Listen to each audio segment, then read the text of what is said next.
We're sitting in front of what is now being recognized worldwide as one of the most significant historic pipe organ installations in the 21st century. Today, we will briefly attempt to let you see and hear just a few of the limitless possibilities and facets of this phenomenal instrument. Musicians throughout the world recognize the profound importance of a good acoustical space in authentic worship, and it cannot be emphasized enough that the natural qualities of a room can make or break musical, spiritual, and human aesthetic experiences. And when those experiences are put in the context of great music, liturgy, congregational and choral music, the results subtly and often profoundly change lives, perceptions, and human emotions, and give a sense of stability and continuity in an overtly chaotic and sometimes intellectually dishonest world.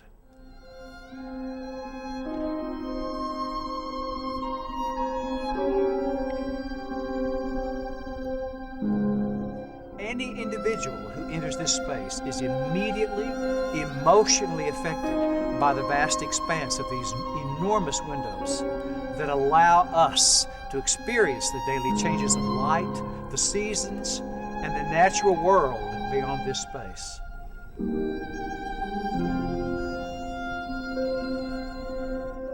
The perfection of the acoustical properties and unique, unlimited tonal colors of this organ, in combination with the visual aesthetics of the room, create a spiritual palette that can be overwhelming. Most of the parishioners in this place willingly admit that miracles still happen, and you will hear a few of the remarkable sequence of events that took place in the resurrection of St. Andrew's Episcopal Church in Amarillo from a devastating fire that completely destroyed the nave, parish hall, and the original organ. I introduce you now to Margaret Lacey, who was here prior to the fire and throughout the extensive process of rebuilding the church. And it is no exaggeration to say that she played a significant role in the maintaining of the highest level of quality and integrity in the building planning, the acoustics, and as she will tell you, this miraculous story of the acquisition, restoration, and installation of this remarkable aeolian skin organ. Can you give us a brief sequence of events that occurred during the procurement of the aeolian Skinner organ from the University of Texas in Austin? One day, a friend of mine who sang in the choir, in the bell choir, came up to me and said, "My father knows of an organ that is not being used at the University of Texas. Would you talk to him about it?" And I said yes, but I hadn't gotten around to it. And I went into my office one day, and there on my desk were the specifications for this organ. And I really went ballistic. I thought, my goodness, well, what would be the matter with it that something like this would be available? Got it on good authority that even though they hadn't used the organ and it had sat silent for 10 to 15 years, it was not for sale. So I called Beth and said, "Tell your father thank you, but I don't think that it's for sale." And he called me the next morning before I'd had my first cup of coffee, and he said, "Margaret?" And I said, "Yes." He said, "This is Bob Rapp in Austin. What do you think of aeolian Skinner organs?" And I said, "Me personally?" And he said, "Yes." And I said, "Well, I guess I think when we get to heaven, Bach will be playing one." So he said, "Well, then you're the person that should have it, and I'm going to help you get it." I talked with Jack Bethards of Schoenstein when it got close enough that I thought it might be a possibility that would become a reality, to see if he would install it and do the restoration if we got it. And so then when the university said yes, they would sell it, I went to the vestry and told them about the organ, and they voted on what amount we could bid.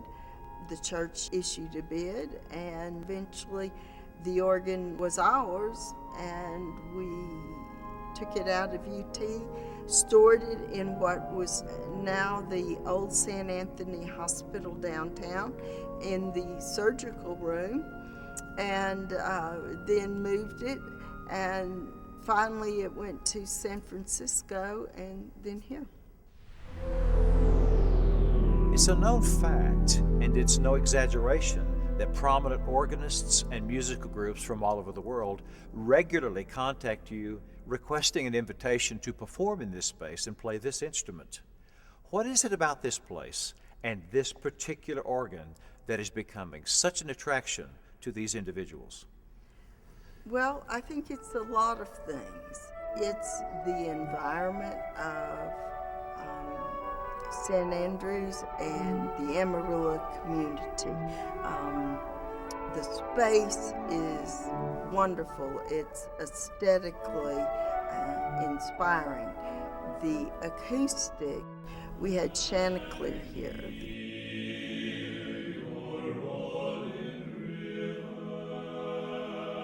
The King's Singers.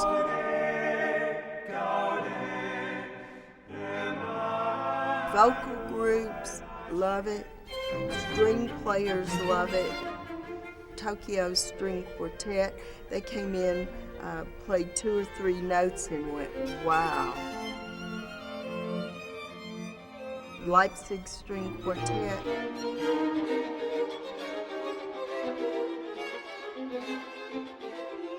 There have been so many, and whether it's vocal or whether it's ensembles, instrumental ensembles, certainly an organist because of the instrument.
Really waited for 61 years to hear this instrument because at UT it was buried and all of the beautiful sounds never got out to the people like they do here.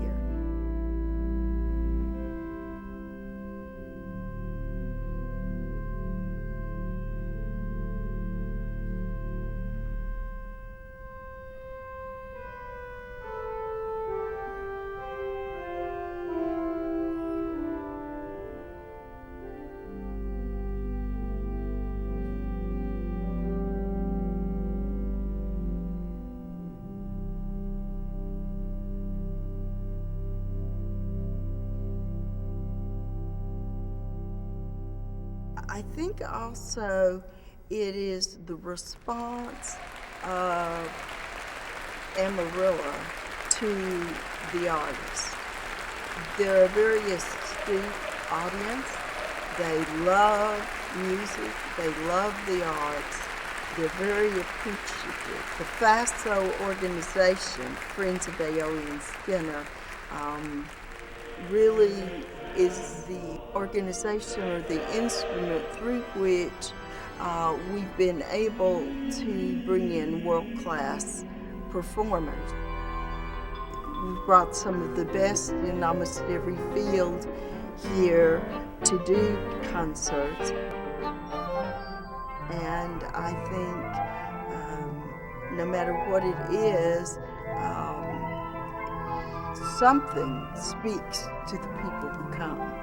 And, you know, I a long time ago decided that secular, sacred, God works through all of it, and He speaks to the person who's sitting there listening to the music. And it doesn't really matter what the occasion is. And I think that's something we're growing into as a church, as a community, as an organization, to really understand that the arts have a place in inspiring people and making it a better world.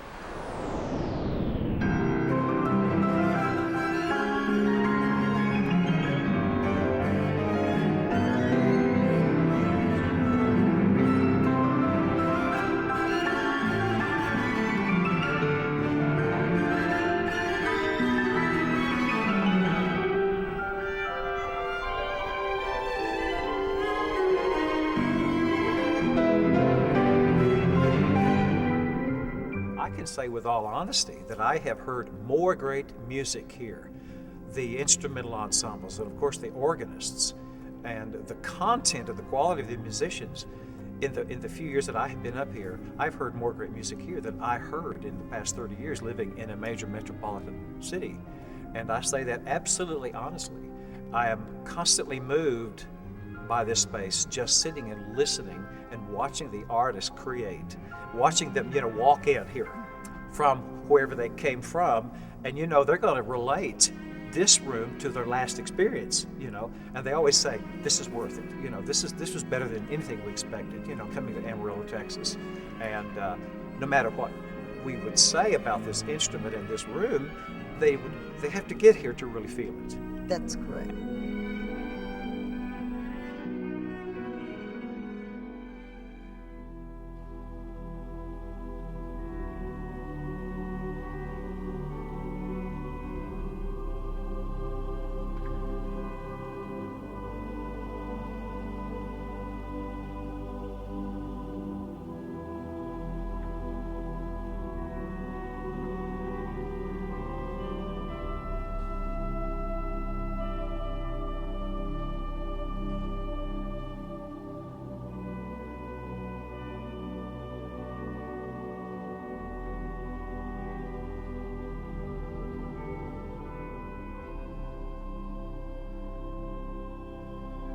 Going through the rebuilding process, which can be, you cannot really describe what it takes to rebuild a church and the emotional impact to a community. And the traditions, especially in the Episcopal Church, simply cannot be put into words. And when all that is gone, it is like a death in the family.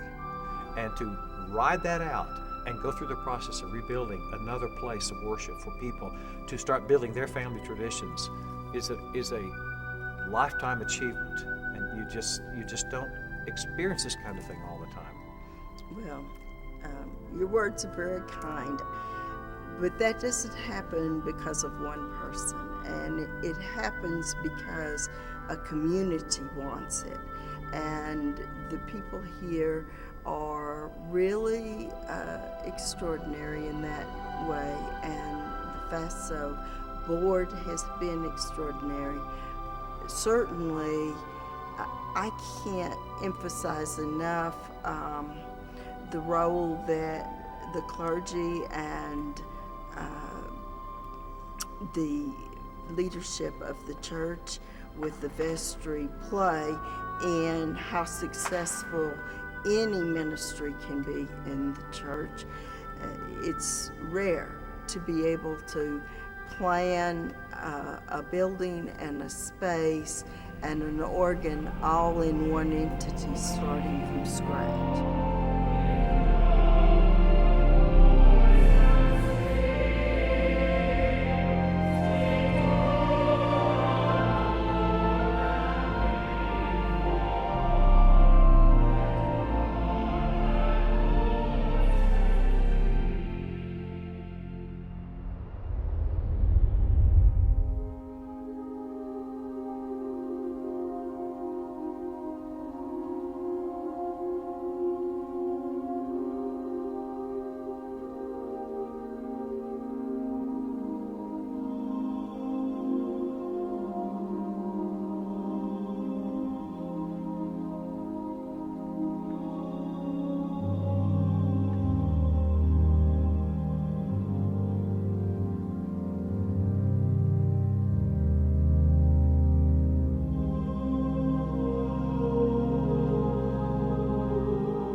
For anyone who experiences liturgy and music and worship in this space, there's an emotional intimacy and a very strong sense of spiritual community, and yet a profound and very often emotional impact from the light and the openness of this space. Did you and the planners and architects have any idea this space would be so emotionally, aesthetically, and spiritually significant? Well, no. We knew it would be really good, that it would be a landmark situation, world-class project. But there were some surprises, and one of the surprises is how the beauty that is seen through the windows affects what's happening in worship and in concerts that are offered.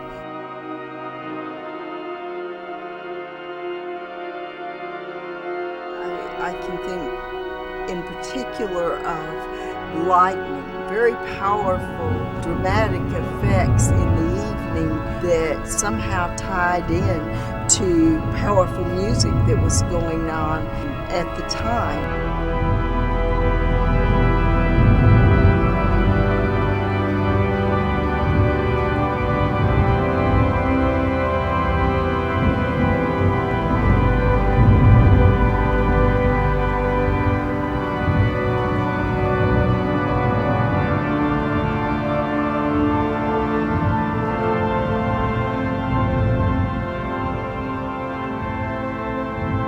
I don't know how anybody thinks of that ahead of time, but it's just one of those wonderful things that it makes it very magical and way beyond what anyone could have conceived of.